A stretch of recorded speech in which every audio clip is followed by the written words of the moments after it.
Yang paling berat sholat bagi orang munafik adalah sholat subuh berjamaah.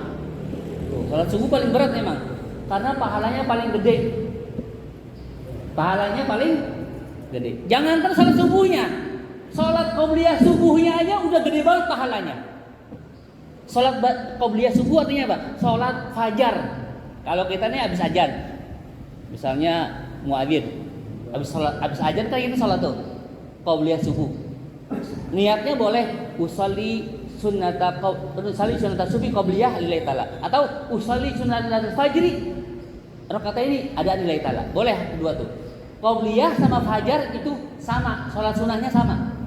Jadi kalau orang usolli sunnatal fajri rakaat ini mustaqbil kiblati ada lillahi ta'ala, itu berarti sholat qobliyah subuh, sama aja niatnya. Atau usolli sunnatal subhi qobliyatan lillahi ta'ala, itu belum salat subuhnya, baru salat 2 rakaat qobliyah subuhnya. Pahalanya apa sih? Salat sunnah qobliyah subuh. Artinya apa? Salat sunnah fajar. Kata Nabi, salat rakaat al-fajri khairun minad dunya wa ma fiha. 2 rakaat sunnah fajar qobliyah subuh sebelum qomat lebih baik, lebih utama, bahkan lebih afdal daripada dunia dan seisinya. Dunia seisinya, Pak. Oh, kita anggapnya tuh dunia seisinya tuh kita nggak bakal bisa ngitung, Pak. Berapa banyak aset dunia ini, berapa besar dunia ini, kita aja nggak bisa ngitung. Nggak pernah punya dunia seisinya. Seakan-akan tuh dunia seisinya punya kita sendiri. Itu bahkan lebih baik, lebih utama sholat sunnah qobliyah subuh, lebih afdol, lebih utama, lebih besar pahalanya daripada dunia yang kita punya seisinya. Sekarang kita punya satu kecamatan aja udah paling kaya. Jangan satu kecamatan, satu RT kita punya tuh, satu RT misalnya kontrakan kita punya, semua kontrakan satu RT udah paling kaya kita. Ini dunia satu bumi, langit dan bumi seluas apapun itu dan semua isinya kita punya sendiri, udah paling kaya kita. Tapi sholat sunnah 2 rakaat qobliyah subuh atau sunnah fajar lebih utama, lebih baik dari itu semua. Artinya gini, Pak, kita punya dunia seisinya, itu kita sedekahin semua, itu pahalanya lebih utama daripada kita sholat sunnah qobliyah subuh. Jadi pahalanya besar, Pak. Itu belum sholat subuhnya, baru sholat sunnah qobliyah subuhnya ya. Jadi kalau kita ketinggalan, jangan sampai ditinggalin nih. Kita datang udah qomat, kita kan belum sholat sunnah ya, udah qomat. Nanti yang sholat subuh kita kodok, kita bayar. Kita sholat sunnah qobliyah subuh kita bayar. Saking besarnya pahalanya, Nabi nggak pernah ninggalin qobliyah subuh atau sunnah fajar. Bahkan para sahabat itu banyak yang mengatakan jangan-jangan ini wajib nih. Saking Nabi nggak pernah ninggalin qobliyah subuh, mereka menganggap jangan-jangan ini wajib nih. Jadi seakan-akan Nabi Muhammad tuh mewajibkan dirinya untuk sholat qobliyah subuh karena nggak pernah ditinggalin qobliyah subuh. Artinya saking besar pahalanya, jangan pernah ditinggalin. Kalau kita ketinggalan, datang udah ke masjid udah qomat, habis sholat subuh boleh kita ganti, kita kodok, kita sholat sunnah qobliyah subuhnya setelah sholat subuh. Boleh nggak? Boleh.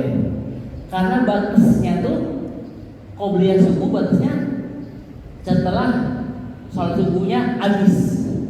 Setiap qobliyah habisnya setelah sholat fardunya waktunya habis. Bisa kita ke masjid belum sholat sunnah qobliyah asar, kan qobliyah asar ada apa? Qobliyah asar ada sunnah 4 rakaat. Boleh 2, boleh 4. Afdalnya 4 sholat sunnah qobliyah asar. Pas kita datang udah qomat, ya belum sholat sunnah qobliyah asar. Habis sholat asar kita bayar untuk sholat sunnah qobliyah asar, boleh setelah asar. Kalau kita benar-benar ketinggalan sholat qobliyah asar, habis sholat asar kita sholat lagi sunnah qobliyah asar. Karena qobliyah itu habisnya setelah sholatnya waktunya habis. Asar kapan habisnya? Ya mau ke maghrib. Selama sholat asar masih ada waktu, kita boleh mengkodok sholat qobliyah asar. Begitu juga subuh ya. Subuh, sebelum subuh kita sholat sunnahnya ketinggalan, boleh dikerjain setelah sholat ketinggalan. Kalau kita datang udah komat, nggak keburu sholat sunnah fajar, sholat sunnah fajarnya setelah sholat subuh boleh. Jangan ditinggalin karena pahalanya besar. Itu baru sholat sunnahnya ya. Lebih baik, lebih utama daripada sholat daripada dunia dan seisinya. Sunnahnya tuh. Nah kalau sholat subuhnya jangan ditanya Pak. Sholat subuhnya jangan ditanya. Barang siapa yang sholat subuh berjamaah, pahalanya seperti dia tahajud semalaman penuh. Kita kan nggak tahajud semalaman penuh, boro-boro semalaman penuh. Kadang 5 menit, 10 menit kita tahajud udah ngantuk banget. Tapi orang yang sholat subuh berjamaah, pahalanya seakan-akan dia bertahajud menghidupkan malam dalam sholat semalaman penuh. Dalam hadis Bukhari dan Muslim, Rasulullah bersabda, "Man sholat subha fi jamaah, faka'anna qama al-laila kullahu." Barang siapa yang sholat subuh berjamaah, maka seakan-akan dia menghidupkan malam dengan sholat semalaman penuh. Kita kan sholat malam itu kadang-kadang kelewat, kadang-kadang malas, kadang-kadang. Tapi kalau sholat subuhnya berjamaah, pahalanya seperti tahajud semalaman penuh. Kira-kira di sini ada nggak Bang? Sholat tahajud full semalaman penuh. Kita nggak bakal mampu, nggak bakalan bisa kita. Tapi kalau orang sholat subuh berjamaah, seakan-akan dia dapat pahala seperti sholat malam semalaman penuh. Makanya ya sholat subuh yang ditinggalin Pak. Itu pertama, seakan-akan dia tahajud semalaman penuh. Yang kedua, orang yang sholat subuh berjamaah tidak akan disentuh api neraka. Ini memang terjadi Pak. Dalam sebuah hadis riwayat Muslim, man shallal bardain dakhala jannah. Barang siapa yang sholat dalam keadaan dingin, sholat subuh berjamaah, dia tetap sholat subuh berjamaah walaupun dalam keadaan dingin, keadaan ngantuk, keadaan malas, dia tetap sholat subuh berjamaah. Padahal ini waktunya enak tidur, enak selimutan, enak di kasur, tapi dia sholat subuh berjamaah walaupun dalam keadaan dingin, dakhala jannah. Aku jamin masuk surga, la jannah, tidak akan disentuh api neraka. Kita kan selama ini pengen tuh selamat dunia, selamat akhirat, enggak masuk neraka, masuk ke surga.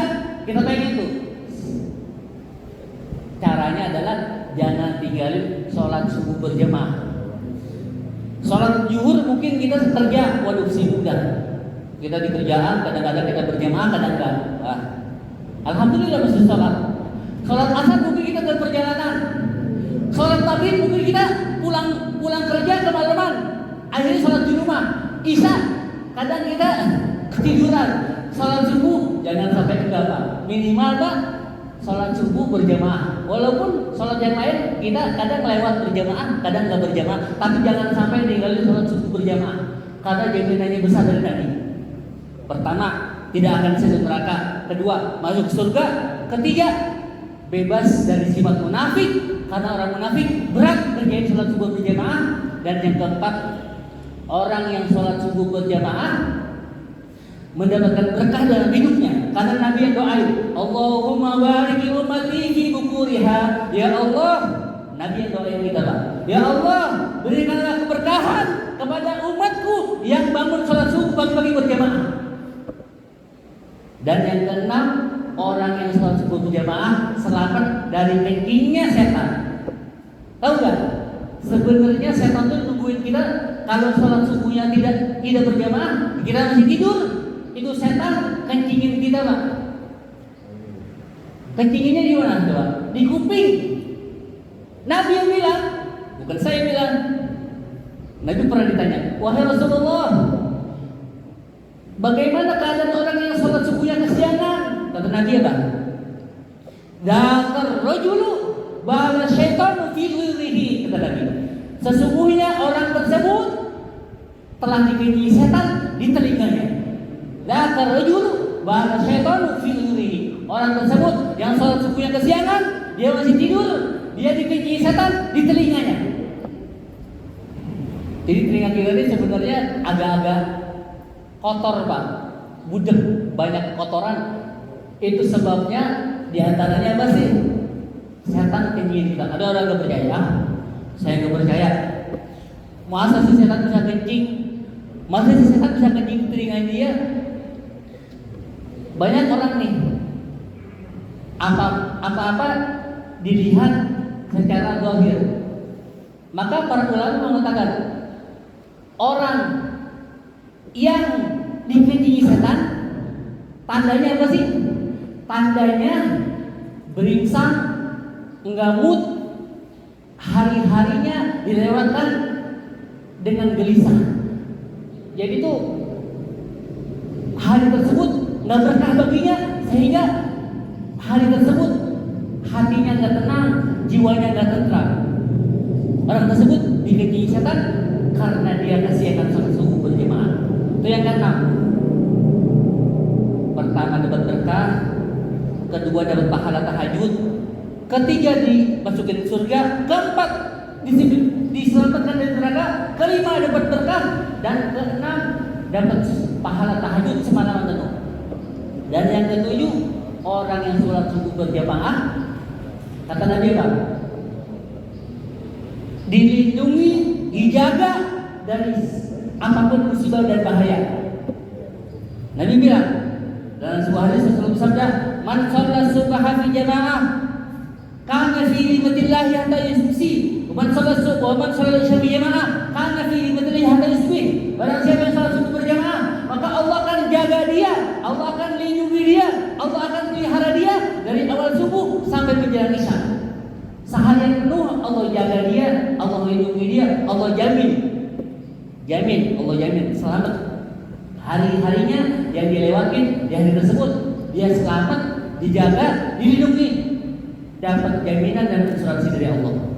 Insya Allah orang tersebut imannya dijaga, meninggal husnul khotimah. Jadi bukan jasadnya doang yang dijaga, imannya dijaga, mati di hari tersebut husnul khotimah. Insya Allah mati dengan iman Islam. Dan yang terakhir, orang yang sholat subuh berjamaah, dia disaksikan malaikat malam dan malaikat siang. Ada dua malaikat Pak. Malaikat itu sip-sipan Pak, bukan satpam doang, sip-sipan. Satu akhir kan satpam, hansip atau penjaga sip-sipan. Malaikat juga ada sip-sipannya. Yang malaikat subuh jaga sampai isya, jaga sampai asar. Yang malaikat asar jaga sampai subuh. Tapi malaikat tersebut berkumpul di salat subuh. Mereka kumpul di salat subuh, artinya apel. Jadi mereka kumpul. Ya ta'aqabuna malaikat nahar wal lail. Ada malaikat siang dan malam kumpul di waktu subuh. Pas waktu subuh mereka menyaksikan orang yang salat subuh berjamaah, mereka menyaksikan mereka, maka mereka disaksikan oleh malaikat malam siang. Jadi dalam sebuah hadis, dalam sebuah ayat Al-Qur'an, Allah berfirman dalam surat Al-Fajr, wal fajri wa layalin 'ashri wasyafi wal badri wal qamar. Aqimis salata liduluki syafi ila ghasaqil laili wa qur'an fajr, inna qur'an fajr kana mashhuda. Sesungguhnya bacaan salat subuh kalian disaksikan oleh malaikat siang dan malaikat malam. Jadi malaikat tuh menghadiri salat subuh kita, mereka menyaksikan kita, mereka bersaksi bahwa kita orang-orang yang mendapat rahmat dari Allah Subhanahu wa taala. Tuh pahala yang besar orang yang salat subuh berjamaah. Jadi jangan sampai kita ketinggalan salat subuh berjamaah. Minimal Pak, jangan kita lewatkan, karena subuh itu waktu yang mulia, waktu yang agung. Dikarenakan sebelum subuh lahir satu sosok. Kenapa sih kok sholat subuh itu dimuliakan? Karena sebelum subuh itulah lahir Nabi kita Muhammad. Nabi Muhammad itu lahirnya Qubail al-Fajr, sebelum subuh banget, sebelum fajar banget. Jadi Nabi Muhammad sallallahu alaihi wasallam lahir di waktu fajar, maka waktu fajar dimuliakan oleh Allah. Dengan sebab apa? Dengan sebab pernah lahirnya sosok yang mulia Nabi Muhammad sallallahu alaihi wasallam. Jadi kita mulia ini sebenarnya bukan karena siapa-siapa. Mulia, kita dihormati, kita dimuliakan, kita diagungkan karena Nabi kita Muhammad lahir di waktu Qubailal Fajr, sebelum fajar. Jadi waktu sebelum fajar tuh sangat mustajab, Pak. Karena disitulah lahir Nabi Muhammad. Dianjurkan bagi kita sebelum fajar banyak istighfar. Istighfarnya gimana? Istighfar malaikat, subhanallah wa bihamdihi, subhanallahil azim, astagfirullah, subhanallah wa bihamdihi, subhanallahil azim, astagfirullah. Itu diulang-ulang, Pak, 100 kali. Jadi boleh sebelum fajar atau sebelum subuh, atau boleh sebelum sholat subuh. Subhanallah wa bihamdihi, subhanallahil azim, astagfirullah, subhanallah wa bihamdihi, subhanallahil azim, astagfirullah. Itulah tasbih malaikat yang mana di waktu tersebut dikabulkan doa. Makanya jangan sampai ditinggalin. Oleh sebab itu, di antara kemuliaan umat Nabi Muhammad adalah mereka punya waktu yang paling mulia, yaitu subuh. Makanya jangan sampai ketinggalan salat subuh. Di antaranya lagi, orang yang sholat subuh berjamaah, mereka akan mendapatkan cahaya yang sempurna. Cahaya. Jadi kita di kuburan kan gelap, nggak ada lampu, nggak ada lilin, pokoknya gelap banget dah. Kita disuruh bawa cahaya sendiri, Pak. Tapi bukannya kita bawa lampu, kita bawa lilin, bukan.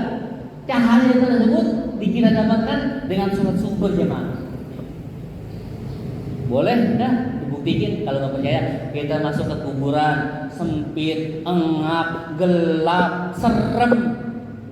Yang kita andelin apa?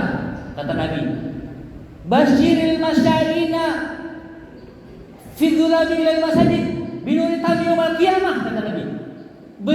Berilah kabar gembira kepada umatku yang mereka berjalan dari rumahnya dalam keadaan gelap. Waktu salat subuh berjamaah, berikanlah kabar gembira dengan cahaya yang sempurna di hari kiamat dan cahaya yang sempurna di alam kubur mereka. Kita dikasih cahaya yang sempurna sama Allah gara-gara kita sering jalan dari rumah menuju masjid dalam keadaan gelap gulita dalam salat subuh berjamaah. Alhamdulillah. Jadi setiap langkah kita dari rumah ke masjid mendapat cahaya dari Allah nanti di hari kiamat. Bahkan dalam kubur kita dikasih cahaya yang terang. Insya Allah orang yang sholat subuh berjamaah, yang nggak pernah lupa, nggak pernah tinggalin, cahaya yang sempurna, kuburnya terang, nggak bakal gelap gulita, nggak bakal seret, nggak bakal ngam. Insya Allah kuburnya seperti cahaya, bahkan seperti surga. Jangan sampai, Pak, ditinggalin tuh. Kita jalan dari masjid, kita doa, Allahumma inni as'aluka bihaqqi sayyidika wa bihaqqi rabbika an tu'adzibna an-nar wa tudkhil jannah wa tadkhul al-jannah wa la yufridun illa anta. Ya Allah, aku keluar dari rumahku menuju masjid sesungguhnya karena Engkau dan takut akan api neraka Engkau. Oleh sebab itu, ampunilah dosa-dosaku ya Allah. Dengan keluar aku dari masjid rumah ke masjid, ampunilah dosa-dosaku. Sesungguhnya tidak ada yang mengampuni dosa selain Engkau ya Allah. Jadi ada doanya, kan? Doa dari rumah Allah. Pokoknya bahasa Indonesianya aja ya. Kalau bahasa Arabnya boleh. Allahumma inni as'aluka bihaqqi sayyidika wa bihaqqi rabbika wa bihaqqi musyayyidika fa inna lam akhraja syara wa la basra wa la riya'a wa la sum'ah bal haratu ittiqa sakhatik wa btiqa amardatik as'aluka aqwalimin nar wa tudkhilal jannah wa taghfir li fa innahu la yudhillu man anta. Ya Allah, aku mohon kepadamu dengan sebab aku berjalan dari rumahku ke masjid ya Allah. Aku tawasul dengan perjalananku ini, aku tawasul antas as'aluka, aku mohon kepadamu jauhkan aku dari neraka, selamatkan aku dari neraka dan masukkan aku ke surga, dan ampunilah semua dosa-dosaku. Sesungguhnya tidak ada yang mengampuni dosaku selain Engkau ya Allah, maka ampunilah semua dosa-dosaku. Orang yang dari rumah ke masjid baca doa itu, dosa-dosanya diampuni. Insya Allah dosa-dosanya Allah ampuni, bahkan semua dosa-dosanya dimaafkan oleh Allah. Dengan sebab apa? Dengan sebab dia berjalan ke masjid ikhlas karena Allah, ikhlas pengen pahala dari Allah, ikhlas pengen ampunan dari Allah. Kita semua ini punya dosa Pak? Nggak ada yang nggak punya dosa. Coba. Ada nggak di sini yang punya dosa? Semua kita punya dosa. Semua kita punya salah. Semua kita punya khilaf. Kita datang ke masjid itu sebenarnya ngilangin dosa. Kita ke masjid sebenarnya menghapus kesalahan, dapat ampun dosa. Itu yang kita harapkan Pak. Semua kita punya dosa Pak? Nggak ada yang punya dosa. Semua cuma Nabi Muhammad yang punya dosa. Nabi punya dosa nggak? Nabi nggak. Nabi Muhammad SAW nggak punya dosa. Bahkan Allah bilang, "Liyaghfirlakallahu ma taqaddama min dzambika wa ma ta'akhkhar." Ya Rasulullah, aku ampuni dosamu kalau ada sebelumnya atau setelahnya. Tapi apa? Tapi Nabi maksum, nggak punya dosa nggak punya dosa satu pun, nggak punya dosa sedikit pun. Nabi sudah dijamin masuk surga. Tapi kalau kita nih umatnya Nabi Muhammad, semua kita punya dosa. Cuma bedanya ada yang dosanya diperlihatkan, ada yang dosanya ditutupin. Tuh, bedanya kita gitu. Ada orang yang dosanya diperlihatkan oleh Allah. Artinya apa? Aibnya orang tahu aib dia, orang tahu dosa dia. Tapi ada juga orang yang ditutupin sama Allah, orang nggak tahu, keluarganya nggak tahu, aibnya ditutupin. Itu bedanya. Tapi orang yang sering ke masjid, dia berjalan menuju masjid berjamaah, dosa-dosanya diampuni oleh Allah. Dengan sebab apa? Dengan sebab sering berjalan ke masjid. Jadi kalau jalan ke masjid, setiap langkahnya ampunan dosa, setiap langkahnya pahala. Satu langkah pahala, satu langkah hapus dosa. Satu langkah pahala, satu langkah hapus dosa. Semakin banyak jalan ke masjid, semakin banyak pahala dan semakin banyak juga ampunan dosa dari Allah. Makanya sunnah ke masjid itu jalannya jangan cepet-cepet. Jalannya tuh dikecilin langkahnya. Jangan begini Pak, jangan begini. Jangan begini. Jangan begini. Jangan langkahnya jangan panjang-panjang. Kecil-kecil aja. Kecil-kecil, kenapa? Satu langkah pahala dan penghapus dosa, bahkan diangkat derajat setiap langkah. Jadi makin banyak langkah, makin banyak pahala, makin banyak ampunan dosa, makin diangkat derajatnya oleh Allah. Tapi kalau langkahnya banyak, jadi dikit langkahnya, betul nggak? Kalau naik motor gimana naik motor? Naik motor kan langkahnya harus dikecilin, gelindingannya jigjag biar banyak. Jadi naik motornya jigjag kanan kiri biar banyak muternya Pak. Insya Allah semakin banyak muter tuh roda, makin banyak pahala, makin banyak ampunan dosa, makin diangkat derajatnya oleh Allah. Betul nggak? Mudah-mudahan ada manfaatnya. Kurang lebih saya maaf. Ini cuma badal doang Pak, badal. Nggak ada persiapan ya. Biasanya kan baca kitab nih. Tapi kan ini giliran Ustaz Ahmad. Insya Allah mudah-mudahan bulan besok Ustaz Ahmad lagi. Kurang lebih saya maaf. Nggak ada rotan akan terjadi. Padahal ada Ustaz Ahmad ini. Kalau dipantas dia. Saya mohon maaf bila salah kata. Wassalamualaikum warahmatullahi wabarakatuh.